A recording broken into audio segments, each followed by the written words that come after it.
Amados irmãos, queridas irmãs, louvado seja nosso Senhor Jesus Cristo, para sempre seja louvado. Hoje, 21º domingo do tempo comum, dia do Senhor, dia 27 de agosto. Então convido a você, convido toda a sua família para juntos partilharmos a palavra de Deus nesse dia de hoje. Partilhando assim o Evangelho de Mateus, capítulo 16, versículo do 13 ao 20. O Senhor esteja convosco, Ele está no meio de nós. Proclamação do Evangelho de Jesus Cristo, segundo Mateus. Glória a vós, Senhor. Naquele tempo, Jesus foi à região de Cesareia de Filipe e aí perguntou a seus discípulos: que dizem os homens ser o Filho do Homem? Eles responderam: algum diz que é João Batista, outro que é Elias, outro ainda que é Jeremias ou algum dos profetas. Então Jesus lhe perguntou: e vós, que dizeis que é o Filho do Homem? Simão Pedro respondeu: tu és o Messias, o Filho do Deus vivo. Respondendo Jesus, lhe disse: feliz és tu, Simão, filho de Jonas, porque não foi um ser humano que te revelou isso, mas o meu Pai que está no céu. Por isso eu te digo que tu és Pedro, e sobre esta pedra construirei a minha igreja, e o poder do inferno nunca poderá vencê-la. Eu te darei a chave do reino dos céus. Tudo que ligares na terra será ligado no céu, e tudo que tu desligares na terra será desligado nos céus. Jesus então ordenou aos discípulos que não dissesse a ninguém que ele era o Messias. Palavra da salvação, glória a vós, Senhor. Amados irmãos, queridas irmãs, a pergunta de Jesus força os discípulos a fazer uma revisão de tudo o que ele realizou no meio do povo. Esse povo não entendeu quem é Jesus. Os discípulos, porém, que acompanharam e vê tudo o que Jesus tem feito, reconhece agora através de Pedro que Jesus é o Messias. A ação messiânica de Jesus consiste em criar um mundo plenamente humano, onde tudo é de todos e repartido entre todos. Esse messianismo destrói a estrutura de uma sociedade injusta, onde há ricos à custa de pobres e poderosos à custa de fracos. Por isso, essa sociedade vai matar Jesus antes que ele a destrua. Mas os discípulos imaginam um Messias glorioso e triunfante.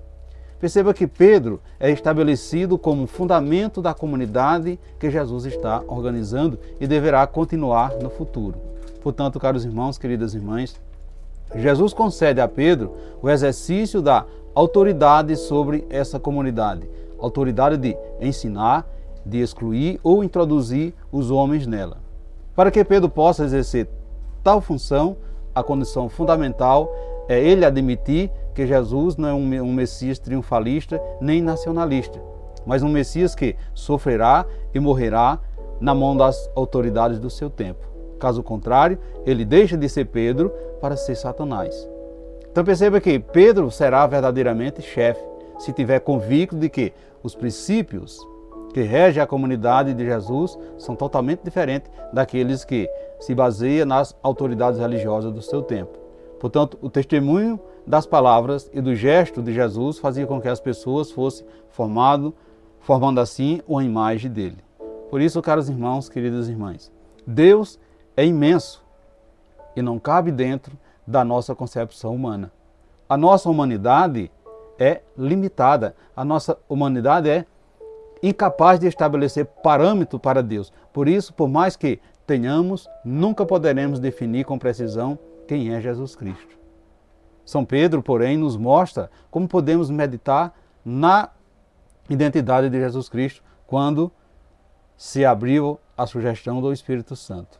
Assim, ele pôde declarar que Jesus é o Filho do Deus vivo que veio ao mundo para dar dignidade, para dar vida nova aos homens. Tu és o Messias, o Filho do Deus vivo. Recordando então essa expressão de Pedro, nós podemos, a cada momento da nossa vida, caros irmãos, queridas irmãs, nos colocarmos assim na posição de criaturas humanas necessitadas da salvação de Jesus, o Filho do Deus vivo. Sim, Jesus está vivo, Jesus está perto de nós. Por isso somos felizes e somos todos abençoados. Não podemos nos lamentar, nem tampouco entristecer com as coisas que estão dando certo de acordo com as nossas superstições. Ou assim, planejarmos algo que não deu certo. Não podemos nos lamentar. O mais importante, nós já temos. Jesus está aqui ao nosso lado. Jesus está na sua vida, Jesus está no seu coração. Ele nos entrega as chaves do reino do céu para que possamos, desde já, desfrutar do amor do Pai no céu. Portanto, caros irmãos, queridas irmãs, devemos ter consciência das nossas atitudes aqui na terra e sempre que agimos, nos lembrar de que o que fazemos hoje mesmo o céu tem conhecimento.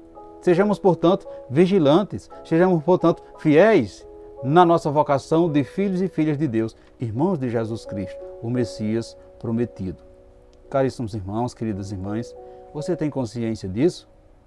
Você que tem consciência de que precisamos estar vigilantes, precisamos sermos fiéis na nossa vocação de filho de Deus, irmão de Jesus Cristo? O que você pensa de Jesus? Quem é Jesus para você? Qual é a maneira mais certa para que tenhamos acesso à pessoa de Jesus?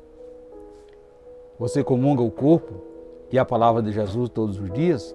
Reflita isso, meus irmãos e minhas irmãs. E peçamos ao Pai, nesse domingo, dia do Senhor, para consolidar a nossa fé, a exemplo do apóstolo Pedro, que, em meio às provações, soube dar com o seu martírio testemunho consumado da adesão a Jesus Cristo, o nosso Salvador. Assim seja. Amém. Desejo a todos vocês, amados irmãos e irmãs, um santo e abençoado domingo e que desça sobre todos vós a bênção desse Deus que é todo-poderoso, Ele que é Pai, Filho e Espírito Santo. Amém.